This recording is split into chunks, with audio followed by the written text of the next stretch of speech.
இன்றைக்கி நம்ம 1 kg 2 tyre cake எப்படி பண்ணுறதுன்னு பார்க்கலாம். அதோட ஒரு red velvet bento cake order also வந்துருந்துச்சு. ஸோ நம்ம அதையும் வீடியோவில் கவர் பண்ணியாச்சு. ஸோ எல்லாமே பேக் பண்ணி எடுத்ததுக்கப்புறம் நான் வந்துட்டு ஃப்ராஸ்டிங் பண்ண ஸ்டார்ட் பண்ணிட்டேன். ஸோ கஸ்டமர் வந்து ப்ளூபெரி ஃப்ளேவர் கேட்டிருந்தாங்க. டாப்பில் வந்து நம்ம 4 inch 10 யூஸ் பண்ணி பேக் பண்ணி எடுத்துக்கிறோம். அண்ட் பாட்டமில் வந்து 6 inch 10. ஸோ கேக் நல்லா செட் ஆனதுக்கப்புறம் டபுள்ஸ் யூஸ் பண்ணிவிட்டு நான் கேக்கு மேலே ப்ளேஸ் பண்ணியாச்சு.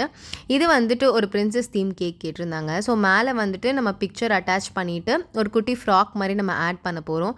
அண்ட் கீழே ஃபுல்லாக வந்து நம்ம ராசட் டிசைன். ஸோ பெருசாக வந்து இதில் கலர் எதுவுமே நம்ம ஆட் பண்ணல. ஜஸ்ட் அந்த ட்ரெஸ்க்கு மட்டும் நம்ம பர்பிள் கலர் ஆட் பண்ணியிருக்கோம். ஸோ பெட்டல்ஸ் பண்ணுறதுக்கு நம்ம யூஸ் பண்ணுற நாசில் யூஸ் பண்ணி தான் நான் அந்த ட்ரெஸ் வந்து கவர் பண்ணியிருந்தேன். அண்ட் கீழே வந்து நம்ம 1M நாசில் யூஸ் பண்ணிவிட்டு ராசட் டிசைன் கொடுத்து கேக்கை கம்ப்ளீட் பண்ணியாச்சு. அண்ட் குட்டி குட்டியாக பட்டர்ஃப்ளைஸ் அண்ட் ஸ்ப்ரிங்கிள்ஸ் ஆட் பண்ணி கேக்கை கம்ப்ளீட் பண்ணப்போ கேக் பார்க்க ரொம்பவே அழகாக இருந்தது.